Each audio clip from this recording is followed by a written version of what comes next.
अस्सलाम वालेकुम, मैं तारीफ़ फातिमा और आप देख रहे हैं मेरा फेसबुक और यूट्यूब चैनल। उम्मीद करती हैं आप सब लोग भी खैरियत से होंगे।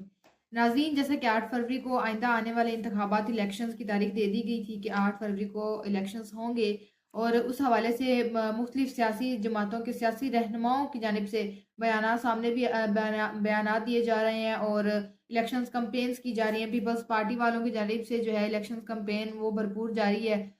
बिलावल भुट्टो जो है वो मुख्तलिफ बयानात दे रहे हैं। उसके बाद नून लीग की जानिब से भी रूज पर तैयारियां हैं आइंदा आने वाले इलेक्शंस की। और जो उनके एमएनए एमपीज हैं वो अवामी मुहिम में निकले हुए हैं और इलेक्शन जो है उसकी तैयारियों में लगे हुए और वोट मांग रहे हैं लोगों से। और वहीं दूसरी जानिब फिर साथ साथ पाकिस्तान तहरीक इंसाफ की बात करें अगर इलेक्शन कंपेन के हवाले से, तो जो जेल में इस वक्त पाकिस्तान तहरीक इंसाफ के रहनुमा है वो तो बड़े भरपूर और जोश और जज्बे के साथ इलेक्शन में पार्टिसिपेट करने की बात कर रहे हैं और ये भी कह रहे हैं कि हम इलेक्शन जो है वो जेल में बैठ कर ही लड़ेंगे। अदालत से भी उस हवाले से उन्होंने रुजू कर ली है और अदालत से इजाज़त भी मांगी है कि हमें इलेक्शन लड़ने की इजाज़त दी जाए, क्योंकि इमरान खान तो नाअहल है, करार दे दिए गए हैं, इलेक्शंस नहीं लड़ सकते। तो और वहीं साथ-साथ जो पाकिस्तान तहरीक-ए-इंसाफ में मर्द रहनुमा हैं, उनसे ज़्यादा साबित कदम तो इस वक़्त पाकिस्तान तहरीक-ए-इंसाफ के साथ पाकिस्तान तहरीक-ए-इंसाफ की खातून रह रही हैं। खातून जो हैं वर्कर्स होगी, लेडी वर्कर्स होगी, वो इस वक़्त साबित कदम है और उसी हवाले से इलेक्शंस के हवाले से डॉक्टर यास्मीन राशिद का बयान सामने आया है और इलेक्शंस के हम जो उन्होंने फिर बात की है आइंदा आने वाले इलेक्शन के हवाले से, उस पर भी आपको हम जो डेवलपमेंट्स है उससे आगाह करेंगे।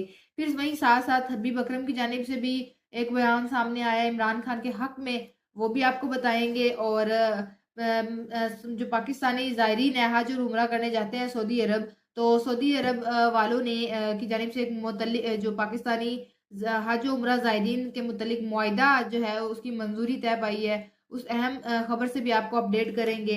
और सबसे पहले अगर अभी तक आपने हमारे यूट्यूब चैनल को सब्सक्राइब नहीं किया और हमारी वीडियो को लाइक नहीं किया तो हमारी वीडियो को भी लाइक कर दें और यूट्यूब चैनल को भी सब्सक्राइब कर दें। तो आज के व्लॉग में सबसे पहले हम बात कर लेते हैं कौमी टीम की, हमारी पाकिस्तानी कौमी क्रिकेट टीम के हवाले से बात करते हैं। तो जैसा कि पिछले दिनों हमारे जो कप्तान हैं बाबर आजम, उन्होंने तीनों फॉर्मेट से कप्तानी छोड़ने का ऐलान किया था और उसके बाद फिर शोएब अख्तर की जानिब से भी उनकी हक में आवाज़ उठाई गई थी बाबर आजम के।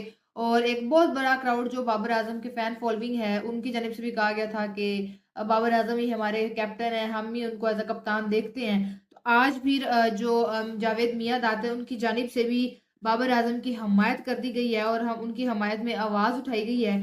तो जावेद मियांदाद ने कहा है कि इन्हें कप्तानी से बाबर आजम को कप्तानी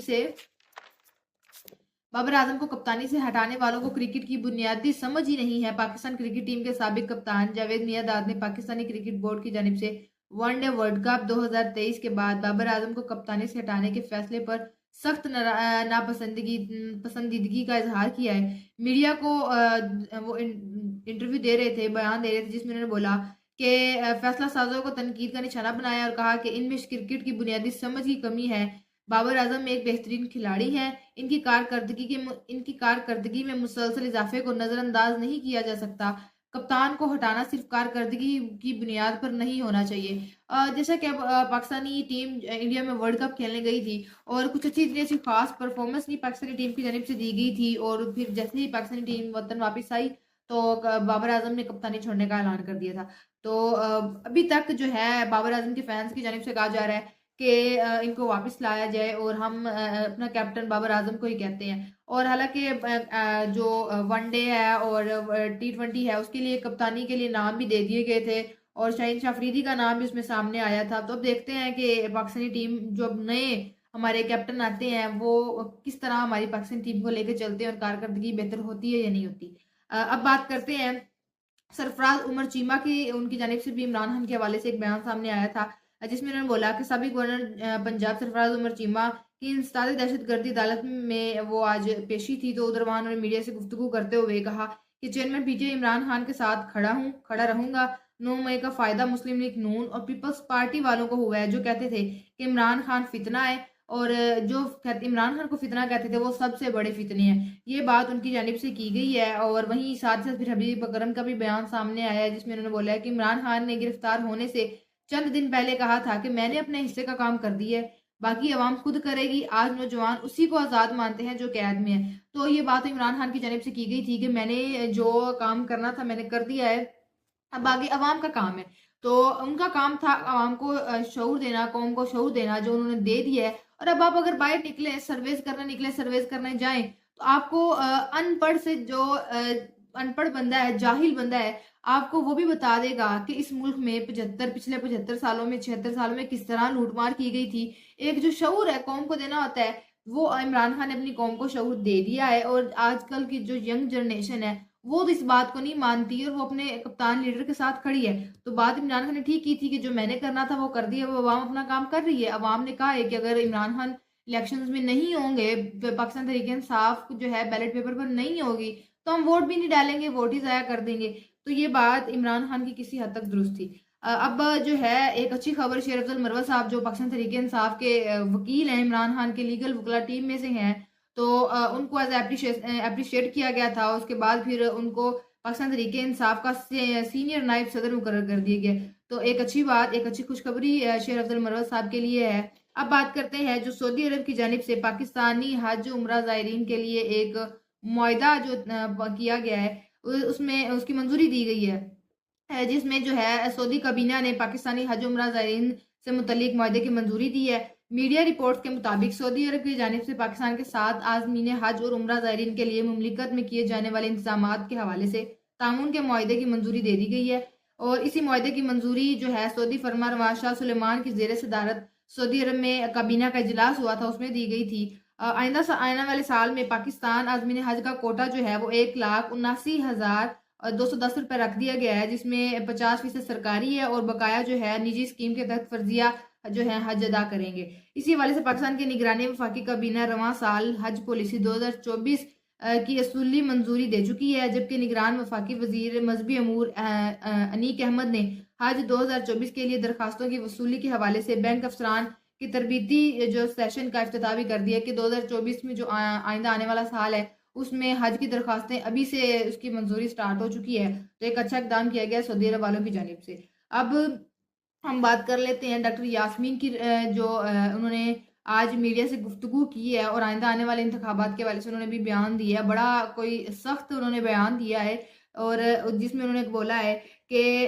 पाकिस्तान लेवल प्लेइंग फील्ड ये नहीं है कि पाकिस्तान तहरीक इंसाफ के तमाम लोगों को जेल में डाल दें। 9 मई के मुकदमे के ट्रायल में पेशी पर वो अदालत आई थी, जिसमें उन्होंने बोला कि पाकिस्तान तहरीक इंसाफ को इलेक्शन में पूरा मौका मिलना चाहिए, सेहतमंद हूँ और पहले से काफ़ी बेहतर हूँ, मैं पाकिस्तान तहरीक इंसाफ के साथ हूँ और रहूंगी। एक सवाल उनसे किया गया जिसमें उन्होंने बोला कि साबिक वफाकी जिसमें उन्होंने बोला कि नवाज शरीफ जब बीमार थे तो उनके साथ मुकम्मल हमदर्दी की गई। ये तो हम सबके सामने है कि जब मियां नवाज शरीफ बीमार हुए थे, फौरन 50 रुपए का स्टाम्प पर उनसे दस्तखत करवाए गए और उनको बाहर लंदन भेज दिया गया था इलाज के लिए। भी उनके प्लेटलेट्स कम हो रहे हैं, इनको दिल का मसला है, दिल का दौरा उनको पड़ता है। तो ऐसी ऐसी बीमारियां बताई गई थी। इमरान खान की जानिब से भी कहा गया था खड़े होकर कौमी असम्बली में कि ऐसी ऐसी बीमारियां तब नवाज शरीफ में गिनवाई गई थी कि हमें लगता था कि ये तो जहाज की सीढ़ी नहीं चढ़ पाएगा, इस कदर थी बीमारियां जो उस वक्त बताई जाती थी। तो 4 साल जब वो उनको बताया गया, फिर फौरन अदालत की जानिब से उनको बाहर भेजा गया ताकि वो अपना इलाज करवा के आए। तो आज फिर वही बात जो डॉक्टर यास्मीन राशिद ने भी की कि जब नवाज शरीफ बीमार थे तो उनको फौरन उनके साथ मुकम्मल हमदर्दी की जाती थी। मैं 73 साल खातून हूँ और कैंसर की मरीजा भी हूँ, लेकिन इसके बावजूद कायम हूँ, जिंदा हूँ और इलेक्शन भी लड़ूंगी। तो ये एक बहुत अच्छी बात है कि पाकिस्तान तहरीक इंसाफ के वो लोग, वो रहनुमा जो मुश्किल वक्त में इमरान खान को छोड़कर चले गए थे, मर्द हजरात खासकर जो मुश्किल वक्त में छोड़कर चले गए थे, वो खातून जो है डॉक्टर यास्मीन राशिद से कुछ सीखे, खासकर कि वो एक मरीजा होकर इमरान खान के साथ खड़ी है और बाकायदा मीडिया पर आकर कह रही हैं, बेखौफ झिझक होकर कह रही हैं कि मैं पाकिस्तान तहरीक इंसाफ के साथ थी और हमेशा रहूंगी। और वो पाकिस्तान तहरीक इंसाफ की लेडी वर्कर सनम जावेद होगी, खतीजा शाह होगी, वो भी तो इतनी देर से जेल काट रही हैं ना। उन्होंने आके प्रेस कॉन्फ्रेंस की, उल्टा वो कह रही हैं कि हम प्रेस कॉन्फ्रेंस करेंगे लेकिन वो हमारा तरीका ही होगा कि हम उस प्रेस कॉन्फ्रेंस में ये बोलेंगी कि हम पहले तो हम एज अ सिर्फ वर्कर्स सोशल मीडिया टीम के थ्रू पाकिस्तान तहरीक इंसाफ को सपोर्ट करते थे, अब हम बाकायदा तौर पर इलेक्शंस लड़ेंगे और पाकिस्तान तहरीक इंसाफ का मेंबर बनेंगी। तो ये एक साबित कदम जो खवातीन की जानिब से दिखाई जा रही है अपने कप्तान के साथ, वो इस मुश्किल वक्त में खड़ी हैं, तो ये एक बहादुरी दिखाई जा रही है पाकिस्तान तहरीक इंसाफ की खवातीन की जानिब से। तो हम यही कह सकते हैं कि more power to you girls. और वुमेन्स जो भी पाकिस्तान तहरीक इंसाफ में इस वक्त हैं, शामिल हैं और वो जेल काट रही हैं अपने घर बार को छोड़कर और अपने बच्चों को छोड़कर।